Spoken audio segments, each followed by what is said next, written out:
Welcome to Beyond the Grave, my interview podcast here on BridgeBrains. Today we have the wonderful and more fabulous than me, Boco. Hello. Hello. Yeah, that's it. That's my opening statement. How are you this pleasant day? I'm fine. I'm off work for an amount of time. Just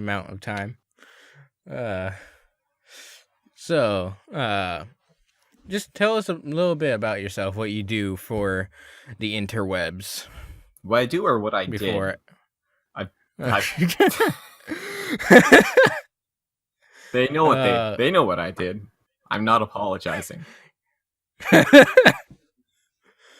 But yeah, before I start asking questions related to what you do, tell a little bit about yourself. I'm Boco. I'm like, my main thing that most people know me for now is working on Abridgers Lounge as a community manager, I guess. I just made that title up, but something along those lines. You'll probably also see me modding bridging related Discord servers. I mod the Numbskulls fan server. I also mod the Revel House Patreon server.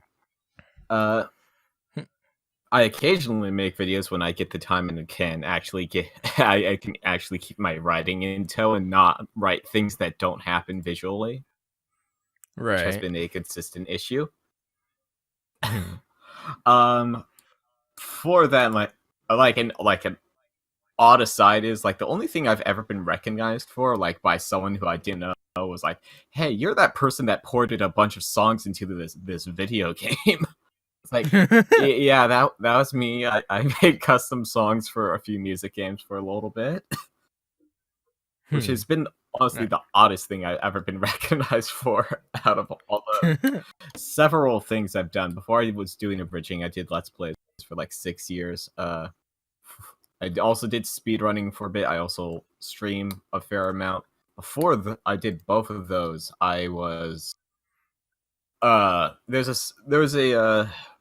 was a Super Smash Brothers Flash fan game that was being made in 2008, 2009. It's still being made. At that time, they were planning for expansion characters or whatever as custom characters or whatever.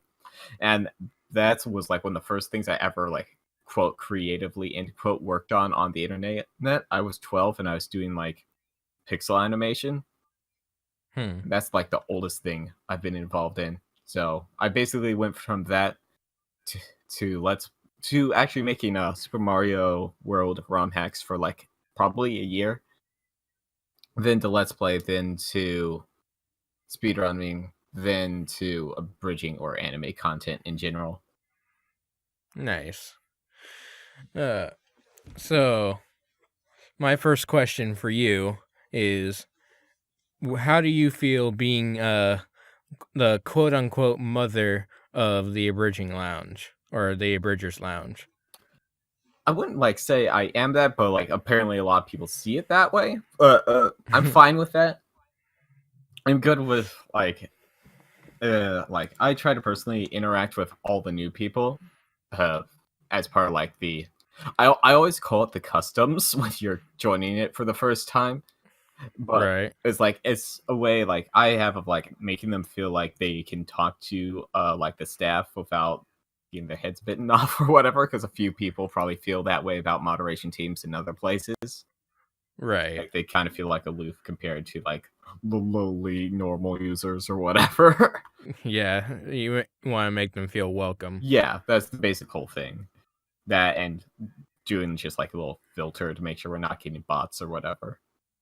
Right.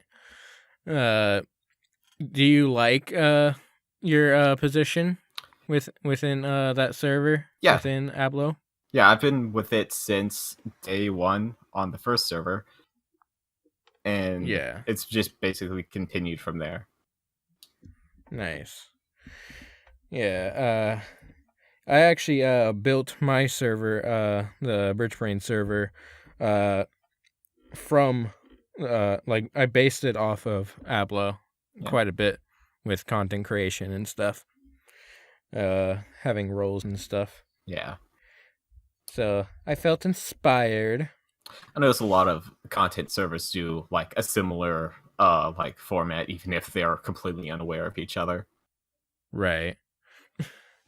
So another question I have is what how do you go about your editing process for things? So I've kind of done like multiple like layout ways. For example, for my Tiba video that I did 2 years ago, was what I did. I wrote the script in Excel because that's what I was writing in at the time. Mm-hmm. Because I was stubborn to like changing until I got death threats. Because you shouldn't script in spreadsheets. Okay, it's okay. not allowed. Okay, the death threat wasn't specifically aimed at me. It was just I go on Twitter and I see Ali tweeting that if you ever send me another script in Excel again, I'm going to kill you. And it wasn't even... Best thing is, I'm fairly certain I've never spoken with Ali before. And there's one other person besides me who consistently scripts in Excel, and that's Quiz Guru. And I know he hasn't really worked with her, but I do know that he managed to convince Darkmoon to write the first script for Overlord Abridged in Excel. Oh god. I think that's what it was in response to. Oh no. But my actual storyboarding process for my first Tiba video was for my whole thing for that one is I wanted to adapt the first like quote unquote arc of the show I was doing Princess, so I did a fourth of the show in one episode, which was the first 3 episodes. So I watched through it and wrote to the visuals, and I would then grab the like general area of the animation I know I wanted to use and put it on the timeline, and just kept doing that. And then I would go downstairs to my recording room and record almost everything because I voiced 10 of the like 13 characters in that episode. Jeez. Yeah. I'm recasting everything. Almost everything. Yeah, I would do that. But in my next / current project, Girls and Panther, what I did was I had technically storyboarded and written that whole thing before Tiba happened, but when I came back to it like a month or 2 after Tiba, I didn't like it, so I scrapped the whole thing and started over from the beginning. Almost. Technically what I did was I took the original script and rewrote it, so it was more of a second draft. But I did scrap all the editing I had done for it beforehand. But what I've been doing with that was, because I noticed I would have a lot of extra space stuff like just hanging around between my audio and my visuals. So what I was doing, I was going through and I dropped in all the takes for my lines. So I had all the lines into like one. I had a one file per character instead of the some mess that some voice actors do is send you each lines individually. Please don't do that. That's the worst. I had slightly edited for someone before, and one of their voice actors had said, here's each line individually, line 1, line 2, line 3, as individual audio files, which was the worst. Oh, I think like a big part of that is like casting call sites, like behind the voice actors and casting call club.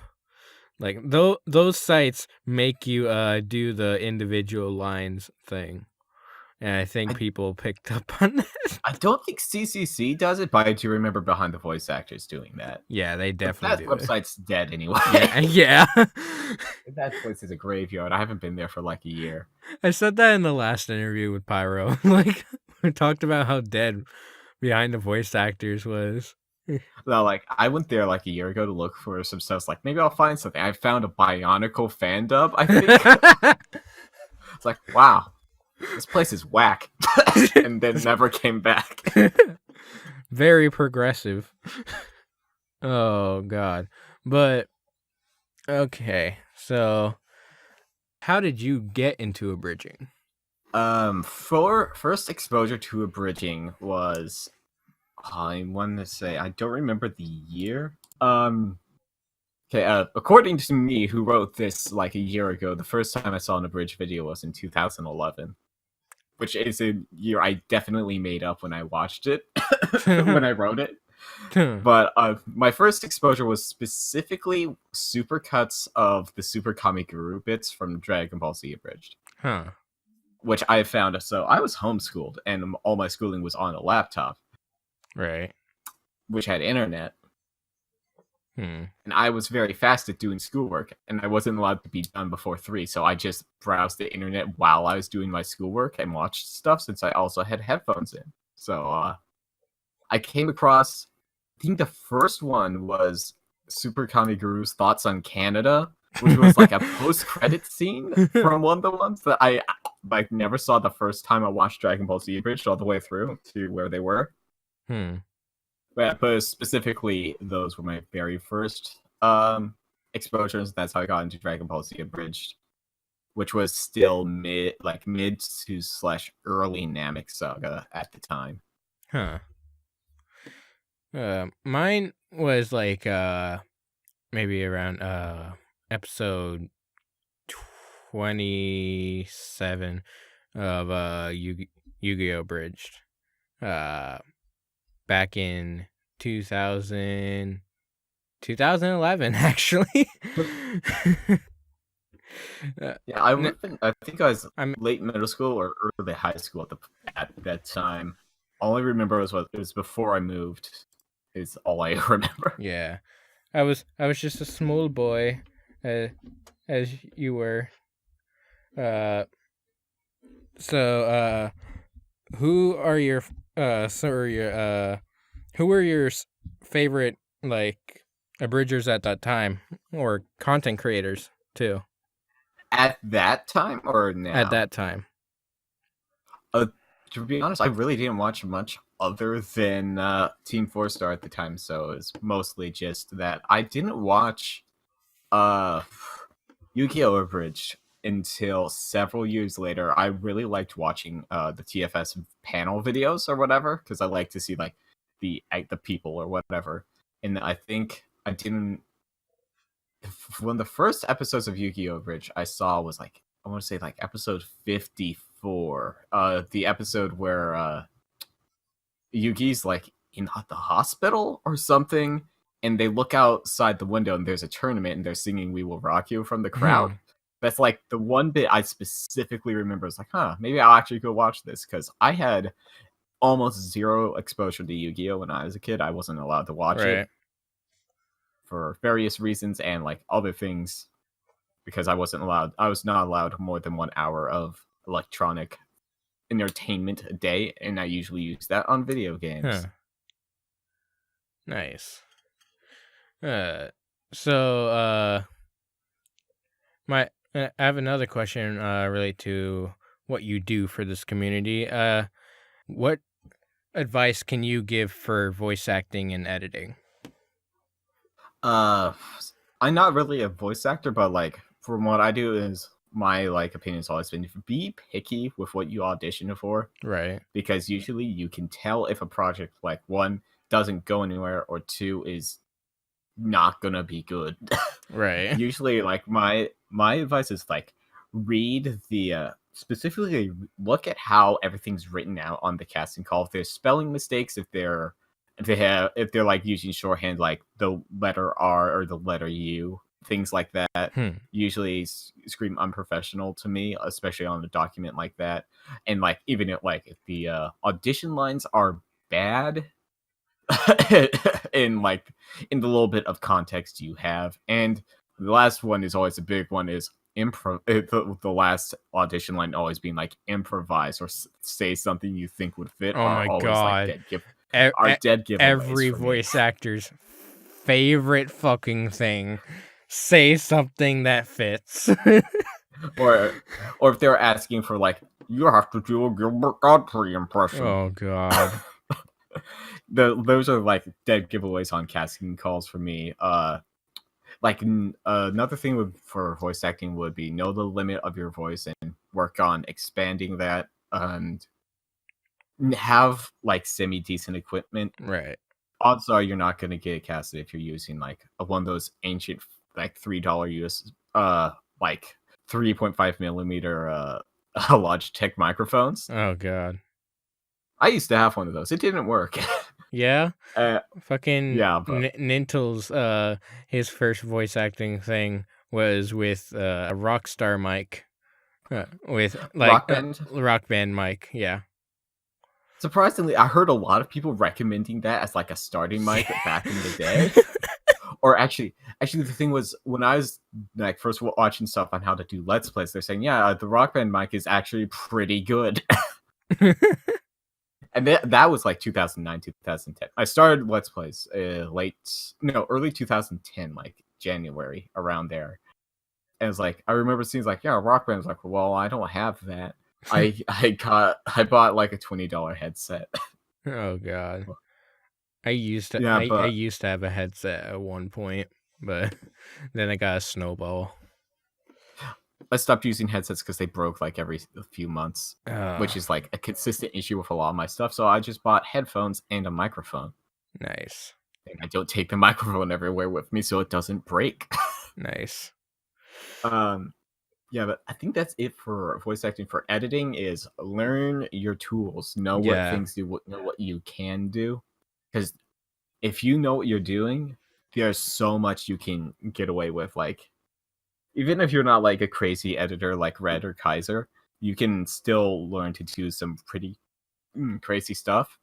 Mm-hmm. Also, even if you don't have a tablet or whatever, learn some art.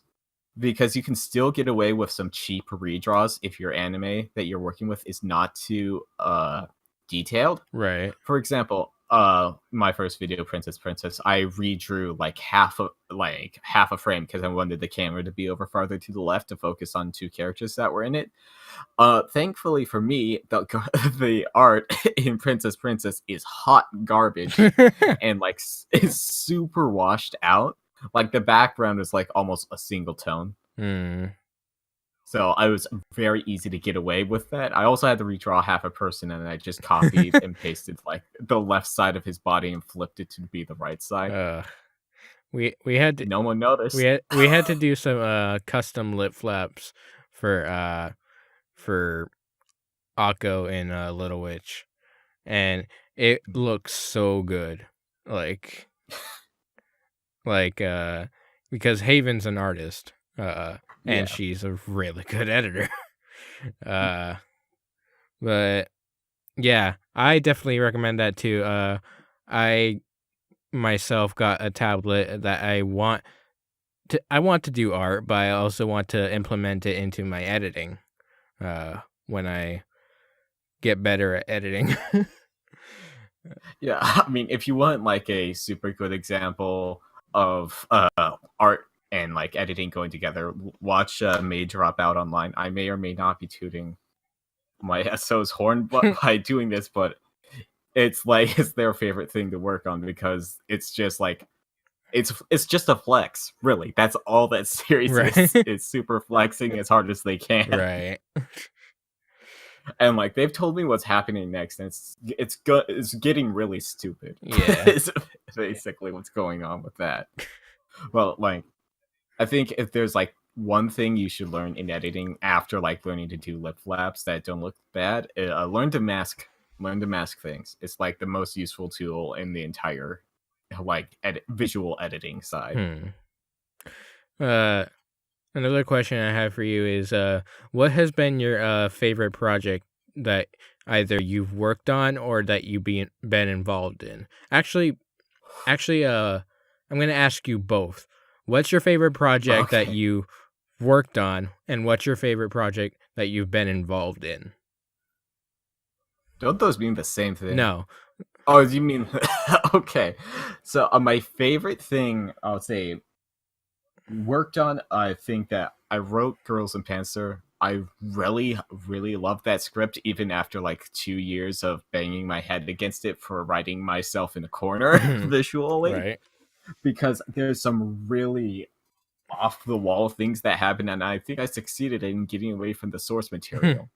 Considering I have to do some custom 3D animation for it, I think I did pretty good. Also, like I was just really happy when I would see I was recording with Petito Taku as directing her, and she was cracking up through half of her lines, which makes me think I wrote a good character. Right. To be fair, she also voices like the main, like sort of main character in the script, and also the one that's definitely the most fun. Yeah, her and Lee, I think Lee isn't someone who's actually like in the abridging community. Is just someone I found on Casting Call Club, whose audition I liked, and she was pretty good. She also enjoyed it. I think it's been like I've switched computers since I directed her. It's been like multiple years. But okay, and the favorite thing I've been involved in, there's one of my favorite things that like I helped write. It's never, certainly never coming out, but that was the script for Arachnid Jockeys, which was a collaborative thing. That it was a whole mess. There was like 5 writers.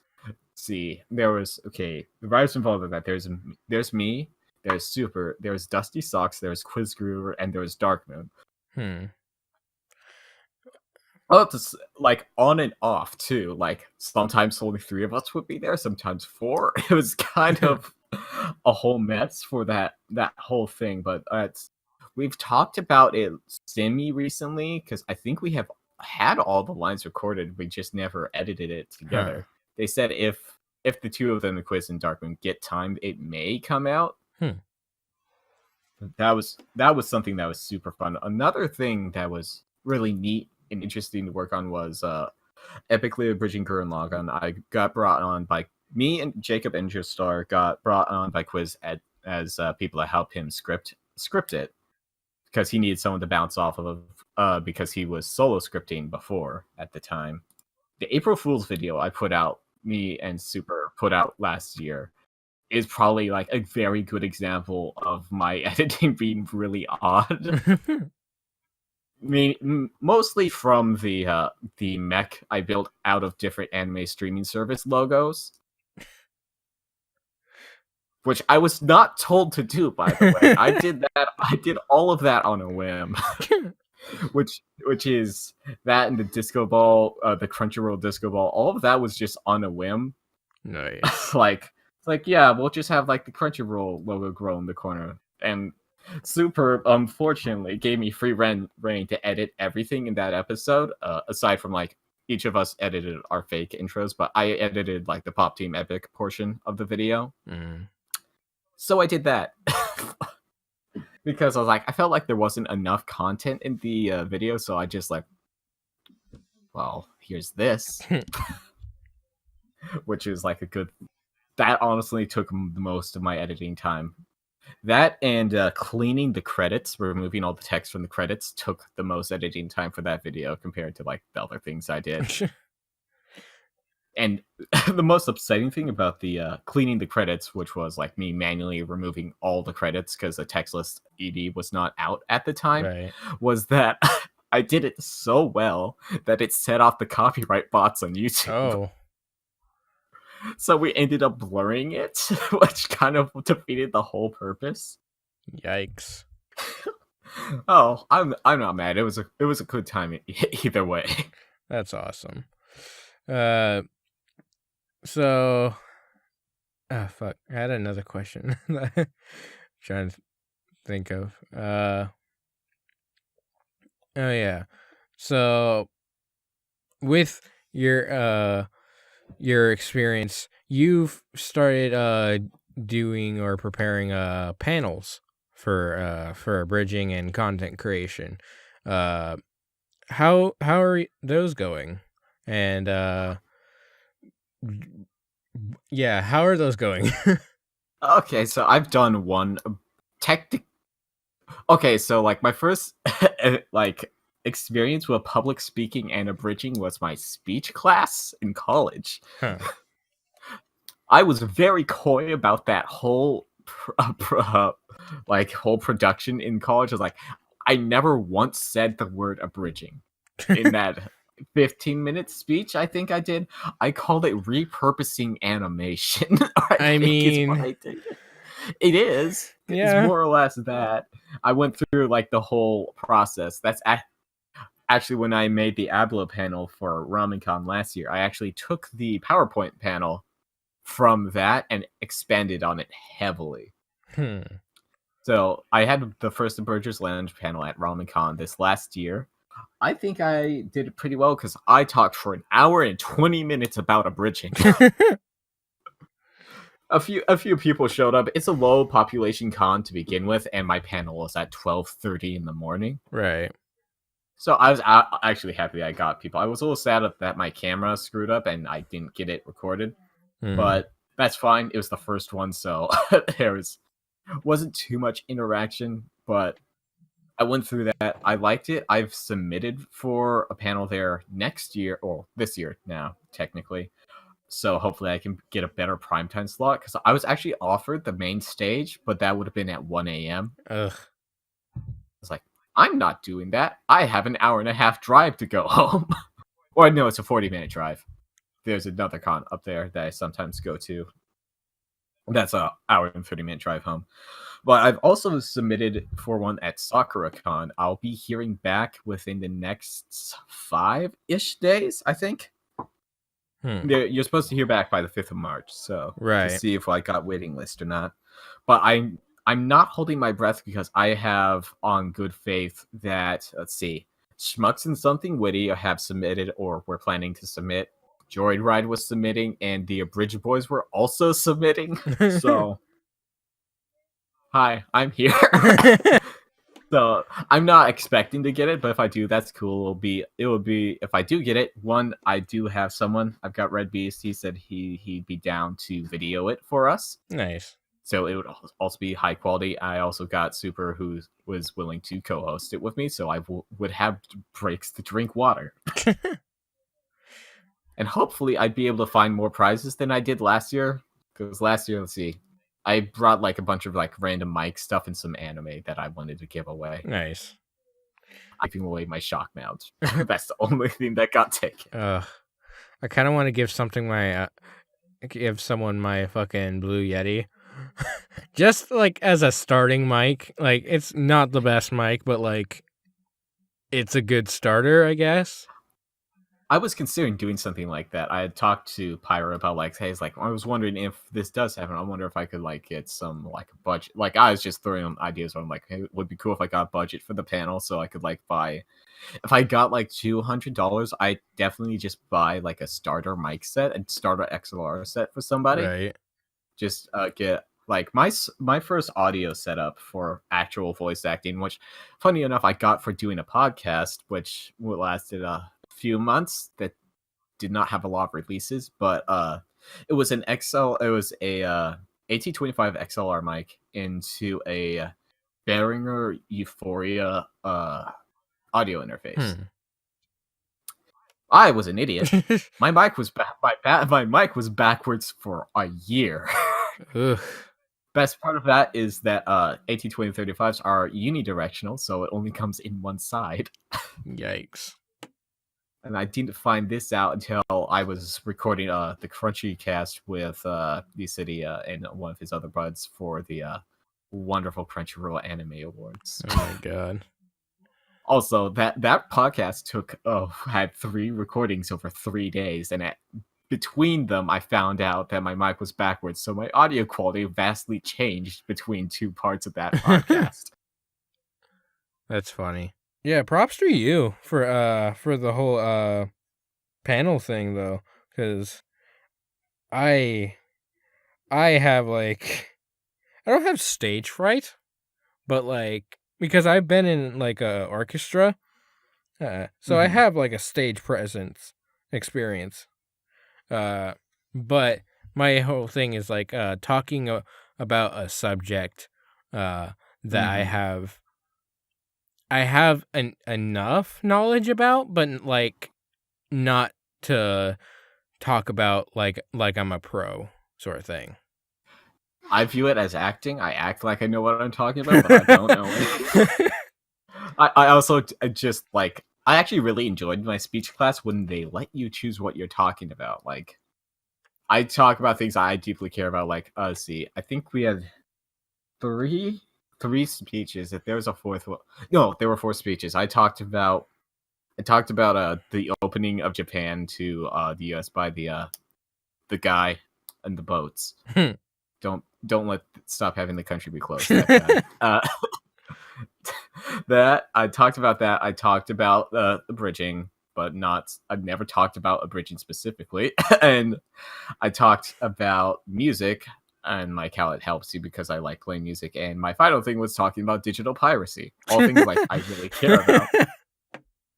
And those all really help me. If I have something I really like talking about and I know a lot about, I can definitely do public speaking. Like I said, I talked for an hour and 20 minutes straight of just about abridging with very few breaks. Ugh. But I also did have like an outline I had written out that I had kept adding on to, because like my biggest fear for that thing was that I was going to run out of time. Like I was like, oh no, I've exhausted all my content in 30 minutes. There's still an hour left. Ugh. Like I exhausted my content about like 7 minutes before my let out time was, which I was completely fine with, because if I had gone at that pace and actually gotten more than like 1 or 2 questions, I would have definitely gone over. Right. My whole thing about it is that like I would only have like about 20-30 minutes of actual like presentation, and then the rest would be either questions, and then I'd be like, oh fuck, what do I do? Hey guys, you want to see some clips from these series I do? So that's kind of something I did. Like my first block was, do you know what abridging is? Why are you at an abridging panel if you don't know what an abridging is? I'm gonna show you this hypercut video I made to show you what abridging is. Which was, I think the video was like 4 or 5 minutes of like just like cuts from. I had like put out a call on Twitter with the AbLo account to ask people to send me their favorite stuff, and I pulled some from that. I also mainly pulled from stuff that I liked and tried to show more obscure stuff. Mm-hmm. Yeah, but that was like that. I had a few like video examples of flip flaps and stuff, but yeah, I tried to go like in depth. I did have like a whole cheat sheet on audio balancing, which was fun because I don't really do that. The unfortunate thing was like a majority of the people there were more interested in voice acting, which is like the one thing I can't talk about very much. Yeah, I remember Schmucks had a panel last year at SakuraCon, and it was about directing. Like, yeah, I watched some of that on YouTube. I didn't get no, to the whole that thing. was their premiere panel. But they had another panel before, like a few hours before that, because I went to both panels, and it was about directing, like abridging directing. So it was them. It was the 4 of them, directing random people from the crowd, mostly their friends. If I'm gonna be honest. Yeah, that's the people who volunteer. Like mostly people in like front row, and like the row I was sitting in with a bunch of our group. Yeah, I that one was also on YouTube. I saw a little bit of it. I did recognize a few people. Yeah.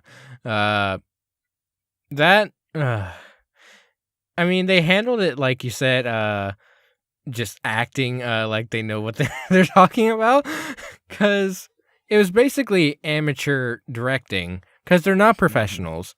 They're giving their advice based on their own experiences, sort of thing. And also, directing in abridging is not too much different from like a real studio, just way more chillax. Mm-hmm. And also formatting is like, whew. Completely different. Yeah. I had gone to a voice directing panel at one of my local cons that had what's his name? He's a newer voice actor. He's really young. I forget, but he had come in. He's talking about all the different things. Like I was sitting in like there was like 5 people at that panel. There was not many people Right. at that convention to begin with.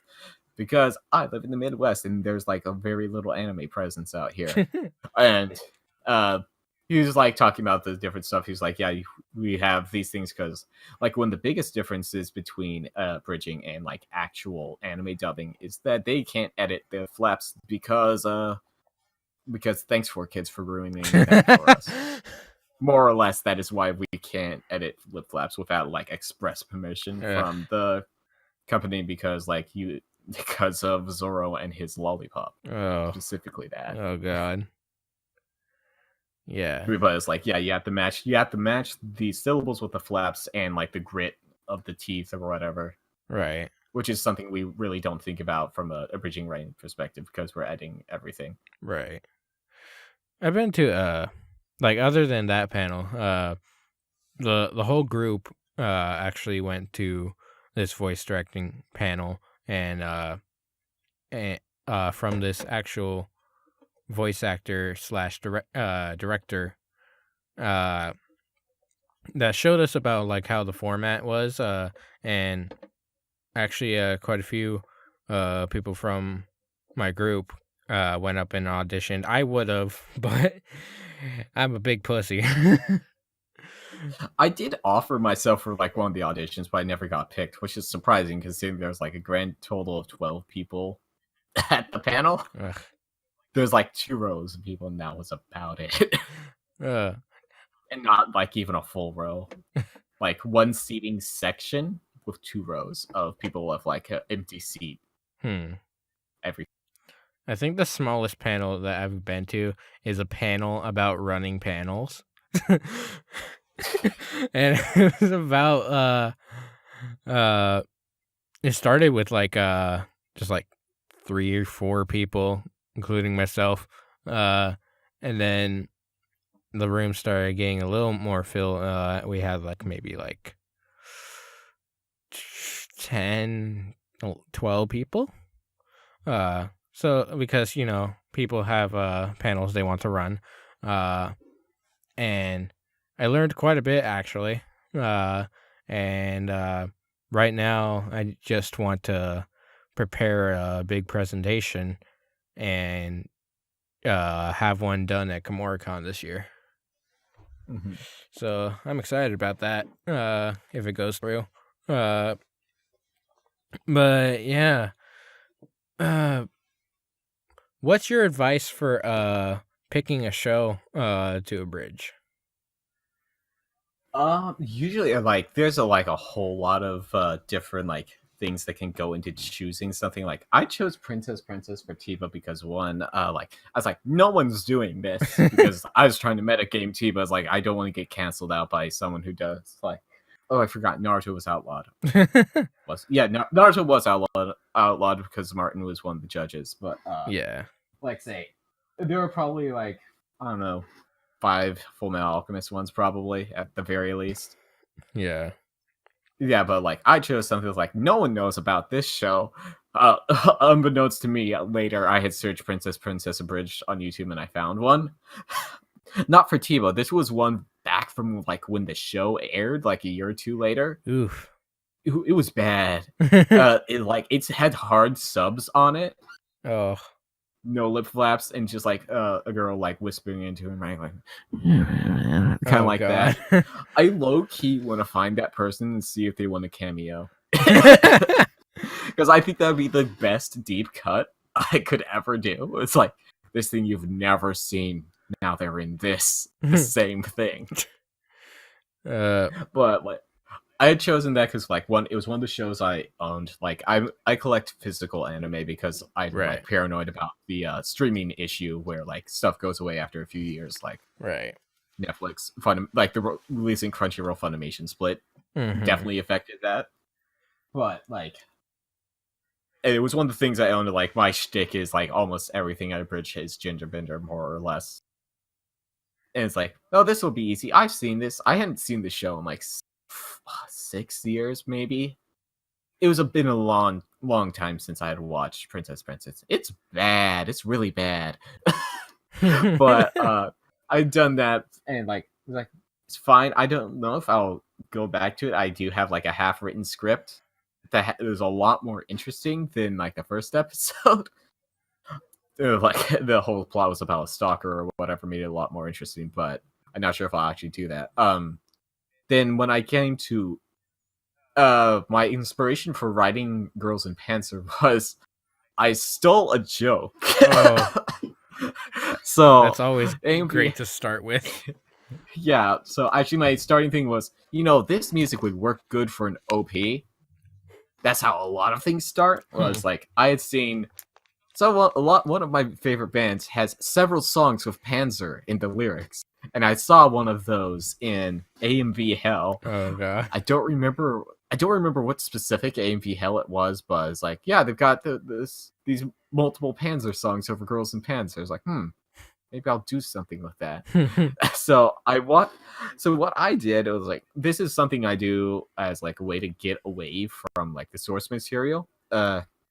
So I got, usually for one shot, I watched the first 3 to 4 episodes. Right. What I did, I got it on my computer, deleted the subtitles and deleted the audio, and then wrote to the visual. Nice. That's how that happens. Usually I just pick things I think I have an idea for. Like, if I go into my abridging folder, there's a bunch of folders with like, basically I wrote my notes in the folder names. Like, there's a good like 10 different folders in here. It's like things like, I have an idea for this. I have like one joke. I'm gonna have to make a few more. I've started scripts like that, like where I just think of a few jokes and then I title the anime and then just put abridged on it, come back to it later, and I'm like, oh, I had an idea for this. But one of my favorite things is I found a really, really ancient document before, from like when I first wanted to get into abridging, and there's this text file I've referred it to as the cursed text file because it was titled "References I Want to Make." Oh god. Exactly. It was really bad. References are only good if you can do them really well. No, like my favorite type of references that I've done are like specifically line delivery references. Like no one but me is going to know. Like, for example, there's this line in Girls in Panzer that when the character just says no, she's like very smug about how she says no. It's actually a reference to the Fish Licensed Monty Python's Flying Circus sketch. It's super specific. No one's going to know that I'm referencing the like Tom Clay's delivery on yes in this very specific sketch. Wow. Or like how Haven's character takes and says just Tom Cleese's character from John Cleese's. I said the wrong name. John Cleese's character from the Self-Defense Against Fresh Fruit. You'll find that I reference a lot of Monty Python, Flying Circus specifically when I write characters. You just like really love that franchise? I love Flying Circus. Flying Circus is great. Nice. So another question I have is how do you like streaming? Because that's another big thing that you do. You're affiliated. Yeah, I am affiliated now thanks to it was Pokemon. Pokemon got me affiliated. Of course. I was doing a Black Nuzlocke at the time, but I've been streaming on like various platforms for a long time. First thing I streamed on was Ustream back in the day. Ugh. I was doing like this multiple day race of Battletoads with my then current best friend, and neither of us ever finished that game. I got to Klinger Winger and never beat it. But I streamed on there a few times. I got a not Twitch. I got a Justin TV account. Oh. I think I might have streamed there once or twice. Isn't Justin TV Twitch? Yeah, that's the former gone. Twitch. Yeah, so like Twitch was a like sub bit of Justin TV that then ate Justin TV. In the like, because it was like a bunch of like random things like household and gardening, or like a bunch of random things you'd never actually stream. I mean, And then there's gaming, which was Twitch. you can watch Bob Ross on Twitch now, so Yeah, I know it's kind of weird that there's specific things that kind of come back on Twitch, which is like this weird Ouroboros that just kind of like pops its head back out. Oh, I'm back again. But let's see. After Justin TV / Twitch, I went to Hitbox.tv because for money. Because they affiliated you for free.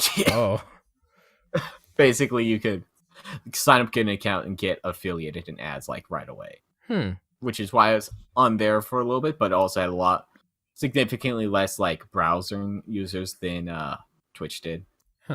And now it's called Smashcast, and I don't know how it's doing because I haven't been on there in years. I think the last thing I did was I got rid of my partnership there because that's like a violation of Twitch service or whatever. Right. I didn't want that to come and bite me somehow. I might have deleted my account also. I'm not sure on that. But then I came back to Twitch and just started doing like my random streams because I did speedrun stuff for a while. Some people might not know this, but I'm a mod on speedrun.com for one game, which is a Modica fan game. Big surprise. I also run a Discord server for that too. and like, yeah, so I did speedruns for that for a good while. I had world record in a few categories. Also did speedruns for Cat Mario. That game is that game's not long. I can beat it in like 4 minutes. I mean, there's that. I streamed on there for a good bit. Then I kind of fell off back on. And then these last 2 years, I kind of wanted to just get into streaming, which is something I kind of do consistently now. I'm on at least 2 different channels a week. This last week was actually on 3 because I was on Schmucks on Sunday. Then I have everything on Magic Bridge, which is a Monday, Tuesday, and Friday, where I've got that stuff. And then I have my own. I sometimes double stream on Monday. Like I stream my POV of the game we're playing on Monday, but I also have my own whatever stream on Saturday, which is Undertale right now. Before is my Pokemon Black Nuzlocke. After Undertale, it's going to be robot building for a little bit, and then it's going to be Mega Man Battle Network. Nice. For the foreseeable future, I'm going to play all 6 of those games. Nice. So it's starting to get to a good chunk of time. So before we end things, like to ask you to give advice on getting into content creation. I asked Pyro this last time. I think I'm gonna ask everyone that I interview this. What is your advice for up and comers getting into content creation, like having the confidence? Just find something you like. You usually don't have to worry about having confidence if it's something you really enjoy. Like, I put out so many bad Let's Plays, you would not believe it. You laugh, but I'm gonna get an actual number for you. Oh God. There's so much trash on my personal account that has all like my gaming stuff on it. There's, I want to say, almost 500 videos on that account. Yikes. I did daily videos for a very long time. And like, it would actually be probably closer to say 600 probably, because I deleted a lot of stuff. It was like, and so let me see. It doesn't give me the count, but I'm going to do some. So like, for example, if my garbage Naruto Ninja Council 3 Let's Play from 2010 can get 7,000 views, Jeez. then oh wait, I'm sorry, Okay, so this video was uploaded April 14th, 2010. It has 8,316 views. Jeez. 55% dislike ratio. It's very bad because at that point in time, I was putting music over stuff and not commentating because I was young and I knew my voice was bad. Right. But if that can get 8,000 views, I'm sure you can make something better. Just find something that you really like working with. For me now it's anime because I kind of lots of interest in video games. I don't play as much as I used to, and anime is just something I really like consuming. Like I had written like one or two like more or less video essays on anime that I've never bothered uploading because I never finished them. But just find something you like and just like draft stuff. Even if you don't put it out, you're still making something for you, and you'll that can just serve as a jumping off point. You can make everyone's not going to start out at top tier quality. You're not going to make like the next Dragon Ball Z Bridge or the next like a Giga video your first time. If you go back and watch their first videos, you'll see how much their content has changed over time. Yeah. And you'll see that they were just as bad, if not worse, than you when you started because they had less stuff. Right now, it's so much easier to get into content creation compared to back then because there's just like so much free material you can use. Yeah. Like back in the day, you either you're using Camtasia Studio or you're using unregistered Hypercam. Yeah, there's a lot more resources nowadays. Yeah, it's significantly easier to get into content creation now. The barrier is super low. The barrier to entry is super low. People's expectation for quality is a lot higher, though. Mm-hmm. You are going to have to be ready for some flack for whatever you do, no matter what. Someone's not going to be happy, but you specifically should be happy with it. But don't be like, it has to be spotless because you will never be able to be to create content consistently if you want it to be perfect. I know because that's my problem. I'm heavily perfectionist on a lot of stuff. I mean, my worst video, in my opinion, which is AbLo Duo Abridged episode 1, has currently over 300,000 views, and I do not like that. I know I should be proud of it, but I'm not. I'm like, this many people are a disappointment. No, that sounds terrible, but this many people have low standards. But yeah, basically, you can put yourself out there. Someone will like it. Some people won't. That's life. You can't impress everyone, but there will be someone out there. That's my take on that. Any other closing words? And also, where can we find you on the interwebs? Right. You can find me on Twitter at Boco_EC, BOCO_EC. You can find me on twitch.tv/TheDarkBoco. You can find me on YouTube at just Boco. I'm not sure how well that shows up in search engines at the moment. You can also find my bridging channel, iCandy Productions, EYECANDY Productions. I'm not going to spell that out because I don't know how to spell it offhand. You can, if you are interested into getting into abridging and learning about starting out, you can check out Abridgers Lounge. It is at Abridgers Lounge on Twitter. You can find us on YouTube, Abridgers Lounge, also there. If you want to join the largest asterisk community dedicated to abridging. Asterisk means as far as we are aware. Yeah, there's a link on the Twitter to the Discord. Yeah. You also join my Discord. Yeah. Yay. So yeah, this has been Boco, and I think this interview went well. So thank you so much for being our guest on this podcast. No problem. Yeah. And we'll see you guys soon. Bye-bye. Well.